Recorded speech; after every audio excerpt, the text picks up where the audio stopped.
Mesir merupakan tempat awal semua kehidupan bermulai, surga bagi para dewa yang menciptakannya, hingga para dewa memutuskan untuk tinggal di Mesir. Para dewa lalu menciptakan manusia untuk membantu setiap urusan mereka. Para dewa memiliki ukuran tubuh yang lebih tinggi dan berparas lebih sempurna dari manusia biasa. Di dalam tubuh mereka juga mengalir darah yang berwarna emas. Para dewa mampu merubah bentuk fisiknya menjadi monster kapanpun mereka mau. Di masa itu, Mesir terbagi menjadi dua bagian. Dewa Osiris memimpin wilayah Mesir yang subur di sepanjang sungai Nil, sedangkan adiknya, Dewa Set, memimpin Mesir menguasai wilayah gurun pasir yang gersang dan terisolasi. Hingga suatu hari, tiba saatnya Dewa Osiris menurunkan tahta kerajaan kepada anak sematawayangnya, Dewa Horus, untuk meneruskan kepemimpinan. Dan hal inilah yang akan merubah takdir Mesir untuk selama-lamanya. Di dalam kerumunan ibu kota Mesir, terlihat seorang pemuda yang bernama Bek. Dia mencuri sebuah gaun cantik yang dipajang di depan toko. Bek membawa gaun tersebut untuk diberikan kepada kekasihnya yang bernama Zaya. Zaya sangat senang menerima pemberian Bek, walaupun Zaya tahu kalau Bek pasti mencurinya. Karena tidak mungkin Bek yang sehari-harinya cuma main game bisa membeli gaun seindah itu. Bek terpukau saat melihat Zaya memakai gaun pemberiannya. Zaya berniat memakai gaun itu untuk menghadiri hari penobatan Dewa Horus menjadi raja. Semua rakyat Mesir sangat menantikan hal ini. Sementara itu, di dalam istana kerajaan, Dewa Horus bangun kesiangan akibat mabar sampai pagi. Dia dibangunkan oleh pelayan-pelayannya untuk bersiap-siap menghadiri penobatannya menjadi raja. Saat Horus sedang bersiap-siap, dia didatangi oleh kekasihnya, Dewi Hathor. Hathor penasaran apakah Horus akan menjadi raja yang pelit jika sudah berkuasa nanti. Horus lalu menjawab kalau dulu saja dia pernah memberikan Hathor gelang emas dengan 42 bintang yang bisa menyelamatkan Hathor dari cengkraman iblis. Horus yang mencintai Hathor berjanji akan selalu membahagiakan Hathor. Detik-detik acara penobatan Horus pun dimulai. Semua rakyat Mesir dengan sukacita datang dengan membawa persembahan di acara yang agung ini. Tidak terkecuali Bek dan Zaya yang dengan antusias datang ke istana kerajaan melihat dewa yang mereka kagumi dilantik menjadi raja. Silih berganti, para dewa-dewi Mesir memberikan selamat kepada Horus yang sebentar lagi menjadi raja. Dan tibalah saatnya Dewa Osiris memberikan pidato. Di sana, Osiris berkata kalau dia sangat mencintai semua rakyat Mesir. Tidak peduli mereka miskin ataupun kaya, karena di bawah kepemimpinannya, di alam kematian nanti, dewa-dewa kematian tidak akan memandang harta mereka. Semua rakyat Mesir akan disambut di dunia akhirat. Ini adalah hadiah Osiris untuk semua rakyat Mesir. Osiris kemudian memanggil Horus untuk maju ke depan. Di saat Osiris akan memakaikan mahkota raja di kepala Horus, tiba-tiba Dewa Set datang ke tempat itu. Kedatangan Set diikuti oleh ribuan pasukan merah. Kedatangan Set bukan untuk memberi selamat, namun dia berniat merebut tahta dari tangan Osiris. Set merasa kalau inilah saat yang tepat baginya untuk menjadi raja Mesir setelah ribuan tahun menghimpun kekuatan di gurun pasir Mesir. Osiris yang tidak ingin bertarung mencoba memeluk Set, namun Set malah menusuknya. Osiris pun tumbang.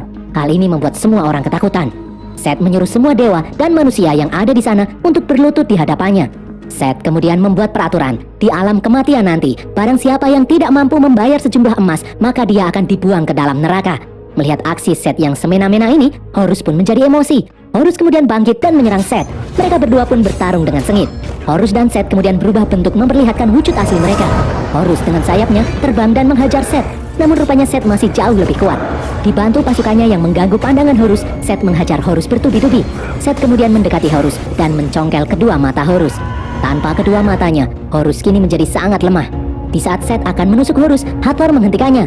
Hathor berjanji akan melakukan apapun asalkan Set tidak membunuh Horus.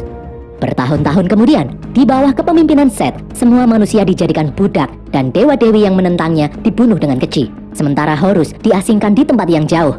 Di sela-sela pekerjaannya, Bet menyelinap naik menuju sebuah ruangan. Dia menemui Zaya yang saat ini menjadi pelayan sang arsitek yang merancang semua bangunan milik Dewa Set. Di saat arsitek sedang pergi, di saat itulah Bet bisa melepas rindu dengan Zaya. Bet berniat membebaskan Zaya dari tempat itu jika dia sudah kaya nanti. Namun Zaya malah lebih memikirkan nasib seluruh warga Mesir. Zaya memiliki rencana untuk menumbangkan Set. Dari jauh, Zaya memperlihatkan rombongan pasukan Set membawa harta jarahan perang.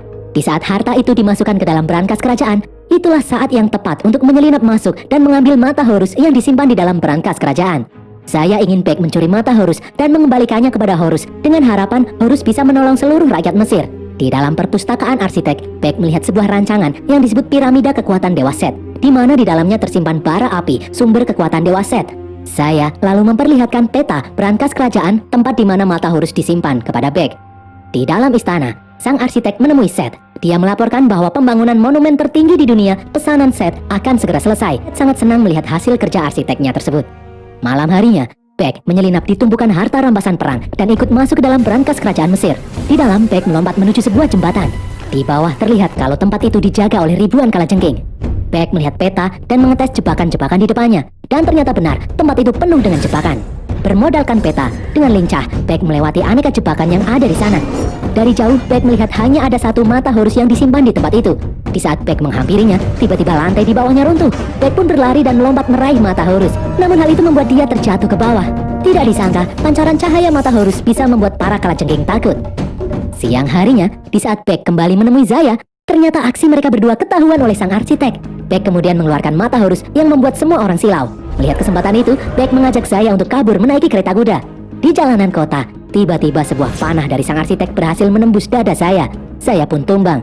Mereka berdua berhasil kabur, namun Zaya tewas di pangkuan Beck. Keesokan harinya, sampailah Beck di tempat pengasingan Horus. Beck kemudian bergegas menyelinap masuk ke dalam kuil. Di dalam, Beck menemui Horus yang buta dan tidak berdaya. Horus menyuruh Beck untuk pergi karena tidak ada gunanya dia datang ke sana. Beck lalu memberitahu Horus kalau dia telah berhasil mencuri mata Horus dari dalam perangkat Set. Horus pun kemudian bangkit dan memaksa Beck untuk menyerahkan matanya. Namun Beck menolak. Beck bersedia menyerahkan mata Horus dengan syarat Horus mau membantunya menghidupkan kembali Zaya. Awalnya Horus menolak karena dia tidak bisa menghidupkan orang mati. Beck yang kecewa kemudian berjalan pergi. Horus lalu memiliki ide, dia tahu ada cara lain. Horus pun mencoba menghidupkan Zaya, namun akhirnya gagal. Dia tidak bisa. Zaya sudah tewas. Horus lalu memanggil dewa kematian Anubis. Horus meminta Anubis mengantar roh Zaya masuk ke dalam gerbang akhirat. Beck yang melihatnya pun sedih karena Zaya mati sebagai budak. Dia tidak punya harta persembahan apapun. Zaya pasti akan dilempar ke dalam neraka. Beck pun menjadi kesal. Dia memarahi Horus yang tidak bisa membantunya.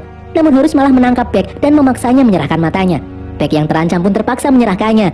Setelah memasang matanya kembali, Horus meminta mata yang satunya. Beck lalu menjawab tidak tahu. Horus yang marah kemudian mencekik Beck berniat membunuhnya. Beck lalu memberitahu Horus kalau dia tahu kelemahan Dewa Set. Beck pernah melihat rancangan piramida yang di dalamnya menyimpan api sumber kekuatan Dewa Set. Beck akan membantu Horus memasuki piramida itu. Namun dengan syarat Horus harus membantunya menghidupkan kembali Zaya. Horus pun menyetujuinya. Horus memberitahu jika roh Zaya akan memerlukan beberapa hari lagi hingga sampai di gerbang terakhir. Hanya Raja Mesirlah yang bisa memberi perintah penjaga gerbang akhirat. Horus ingin Beck membantunya merebut kembali tahta kerajaan, dan setelah itu dia akan memerintahkan penjaga akhirat menghidupkan kembali Zaya. Mereka berdua pun bergegas pergi. Di saat sedang menyiapkan pasukannya untuk membasmi para dewa yang memberontak, Set mendapatkan laporan kalau mata Horus telah dicuri. Set dan anak buahnya lalu memeriksa kuil tempat Horus diasingkan. Tidak ada siapapun di sana. Set malah menemukan tubuh Zaya yang sudah tidak bernyawa. Set pun menyuruh anak buahnya untuk mengejar Horus. Di tempat lain, Horus dan Beck sedang bersusah payah mendaki gunung. Beck penasaran kenapa Horus tidak berubah saja menjadi burung dan tidak perlu repot-repot mendaki. Horus selalu menjelaskan kalau kekuatannya tidak akan sempurna tanpa kedua matanya. Itu alasan kenapa Horus mengajak Beck mendaki gunung ini. Sesampainya di puncak gunung, di depan batu matahari, Horus berdoa kepada kakeknya, sang dewa matahari, Ra, untuk meminjaminya kekuatan. Dan berhasil, Horus berubah bentuk menjadi burung emas. Horus lalu membawa Beck terbang ke angkasa, ke tempat di mana dewa matahari berada. Dan sampailah Horus dan Beck di kapal tempat tinggal sang dewa matahari. Baru saja mereka sampai, Dewa Matahari Ra menyuruh mereka berdua untuk diam. Ra kemudian bangkit dan berubah menjadi besar. Dengan kapalnya, Dewa Ra menarik matahari untuk terus bergerak mengitari bumi yang datar. Ternyata di depan kapal itu muncul cacing super besar Apophis yang ingin menghancurkan bumi. Dengan kekuatannya, Dewa Ra menyingkirkan cacing raksasa tersebut. Cacing itu pun bergerak pergi menjauh. Di depan Horus, Ra menjelaskan kalau tugasnya sangatlah berat, yaitu menjaga kehidupan di bumi tetap aman dari serangan cacing Apophis. Ra lalu bertanya kepada Horus maksud dan tujuannya datang menemuinya. Horus menjawab kalau dia ingin mengambil air suci di samping kapal untuk memadamkan api sumber kekuatan Dewa Set. Ra pun mengizinkannya. Horus lalu mengambil air suci dan dimasukkan ke dalam botol kecil miliknya. Horus kemudian meminta kekuatannya lagi kepada Dewa Ra. Namun Dewa Ra menolak, dia hanya meminjamkan kekuatan Horus untuk sementara jika ingin menemuinya. Sisanya, Horus harus berusaha sendiri. Jika Horus berhasil menemukan makna hidupnya sendiri, maka kekuatan Horus akan kembali. Dewa Ra tidak suka cara Set memimpin Mesir, namun Ra juga tidak yakin kalau Horus akan lebih baik dari Set. Sementara itu di bumi, Set dan pasukannya sedang menghancurkan benteng terakhir pemberontak. Pemberontakan itu dipimpin oleh istri Set sendiri, Dewi Nephthys. Set terbang menuju gerbang markas pemberontak. Set mengalahkan beberapa penjaga dan memasukinya. Di dalam, Set menemui Dewi Nephthys. Di sini Nephthys berkata kalau dia menyesal dulu menikahi Set. Dia tidak mengira Set akan menjadi dewa yang haus kekuasaan dan bertindak semaunya. Di saat Nephthys berubah bentuk dan mencoba kabur, Set berhasil menangkapnya. Dengan kejam, Set memotong kedua sayap Nephthys dan membunuhnya. Di tempat lain, Horus dan Beck terjatuh di hutan setelah kekuatan yang dipinjamkan Dewa Ra kepadanya telah habis. Di saat Beck sedang mengambil air minum, dia dikejutkan dengan kedatangan para monster anak buah Seth yang ingin membunuh Beck. Horus kemudian muncul dan bertarung dengan monster-monster itu. Meskipun tidak memiliki kekuatan dewa, Horus mampu menghajar monster-monster itu dan mengalahkannya satu persatu. Di saat Horus lengah, dari belakang, salah satu monster ternyata masih hidup dan menghantam Horus dengan batu hingga terjatuh di air terjun. Beck pun melompat meraih Horus dan mencoba menyadarkan Horus yang pingsan. Saat hampir sampai di bawah, Horus pun kembali siuman dan mereka berdua pun berhasil selamat. Malam harinya, Seth mendapat laporan dari anak buahnya kalau Horus dan Beck berhasil lolos. Seth pun murka dan membunuh anak buahnya itu. Di dalam tenda di hadapan Hathor, Seth memperlihatkan peta bumi datar yang di baliknya terdapat dunia kematian sebelum para arwah mencapai akhirat. Seth ingin Hathor membantunya masuk ke dalam dunia kematian. Dia ingin menguasainya karena ambisi utama Seth ternyata ingin hidup abadi selamanya. Hathor pun menolak karena jika dia masuk ke dalam dunia kematian, maka ribuan iblis akan mengincarnya. Seth ternyata mengetahui gelang milik Hathor yang bisa menyingkirkan para iblis. Seth ingin menggunakan gelang itu untuk masuk ke dalam dunia kematian. Di saat semua orang tertidur, dengan kemampuannya, Hathor yang khawatir mencoba melihat kondisi Horus di dalam bayangan pasir. Namun ternyata aksinya itu diketahui oleh Seth. Seth pun marah karena ternyata selama ini Hathor pura-pura setia padanya. Seth pun berniat membunuh Hathor. Hathor kemudian melepaskan gelang di tangannya dan seketika tersedot masuk ke dalam dunia kematian. Terlihat ribuan iblis yang mencoba menarik-narik tubuh Hathor.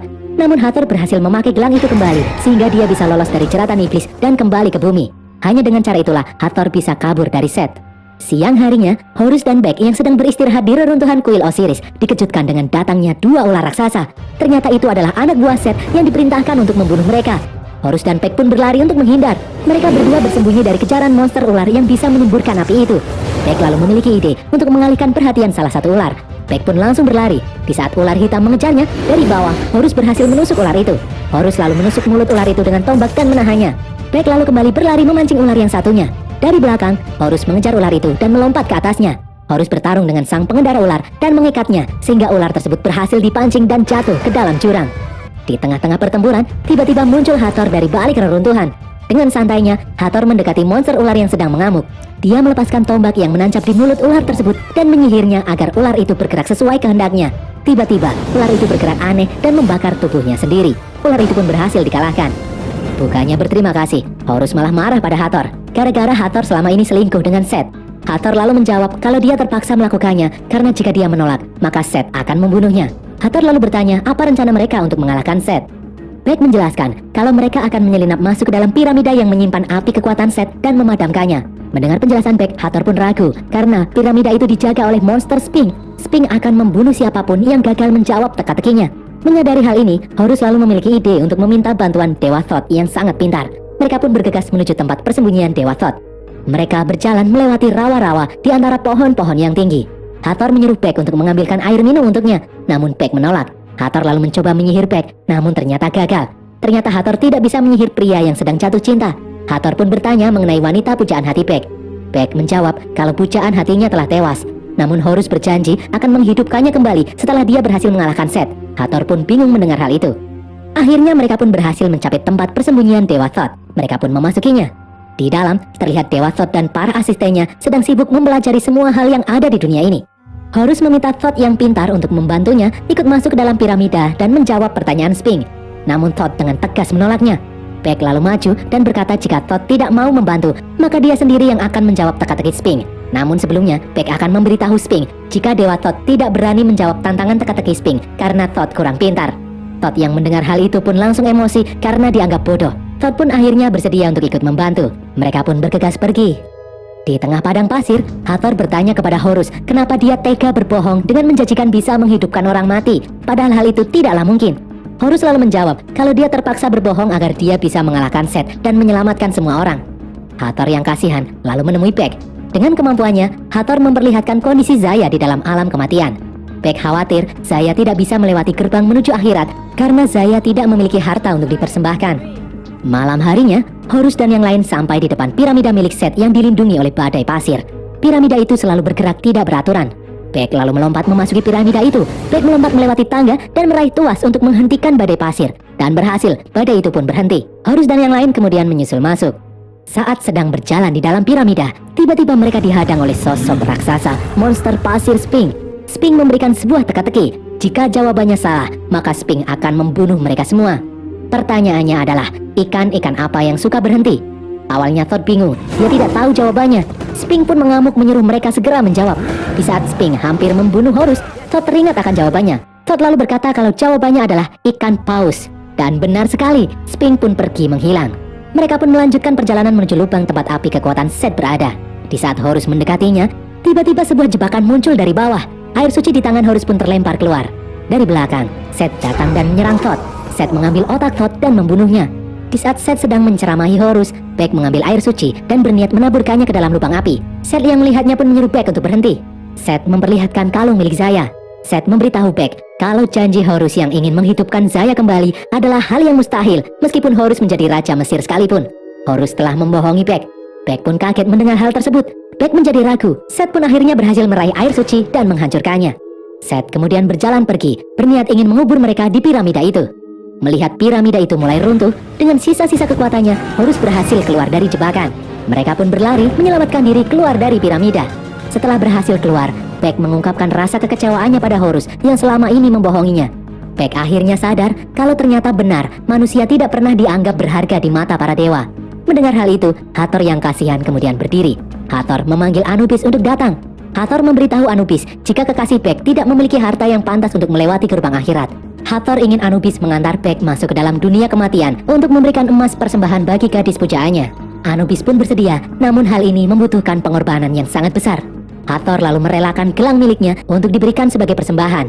Anubis pun menyetujuinya. Horus lalu bangkit dan melarang Hathor melepaskan gelang itu karena resikonya Hathor akan kembali diculik oleh para iblis. Namun Hathor bersikeras karena mereka, para dewa, bersalah telah membohongi Beck. Hathor ingin membantu Beck memberikan salam perpisahan terakhir pada kekasihnya. Horus menyuruh Hathor jangan melakukannya, namun Hathor tetap melepaskan gelang miliknya. Akibatnya Hathor langsung diculik oleh para iblis.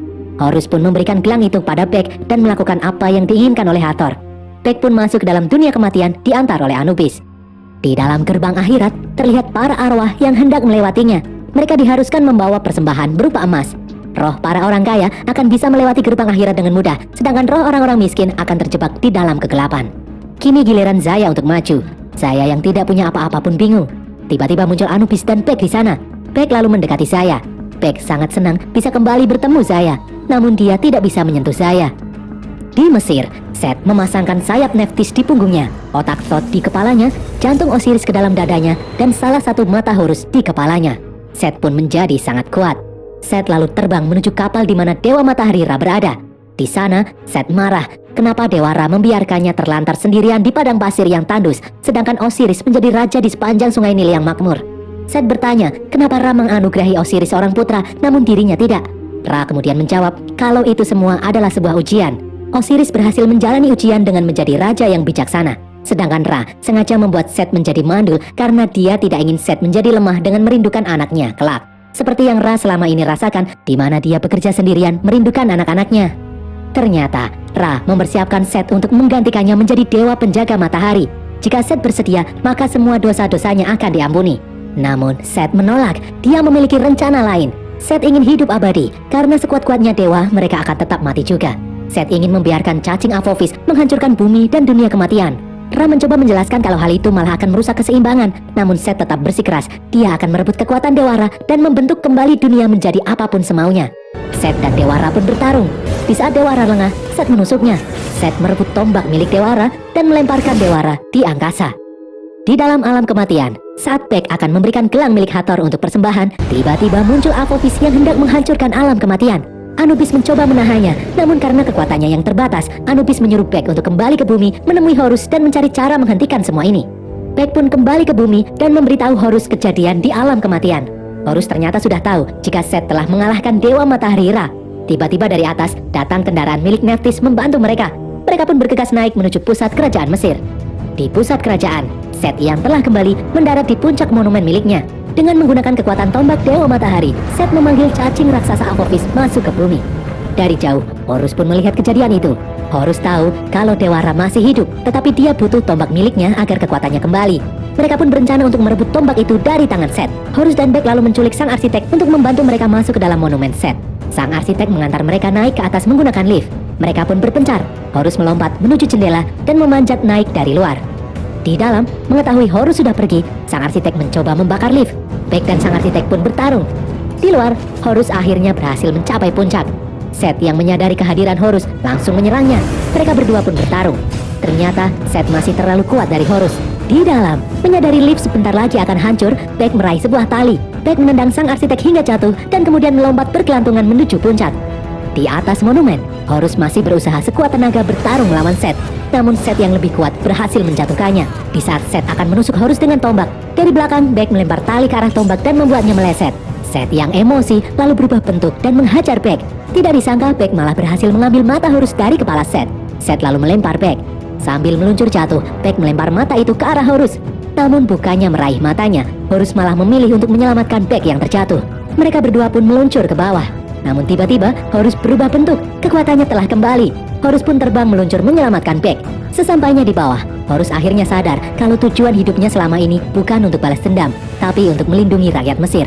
Itulah sebabnya kekuatannya bisa kembali setelah dia melepaskan egonya sendiri. Horus lalu kembali melesat ke atas. Horus dan Set kembali bertarung. Mereka terbang saling kejar-kejaran di langit Mesir. Horus memancing Set masuk ke dalam monumen dan menjebaknya. Horus kemudian melepaskan sayap milik Set dan melemparkan Set ke bawah. Di saat panik, Set menembakkan tombak Ra ke segala penjuru. Hal itu membuat monumen miliknya hancur dan menimpanya sendiri.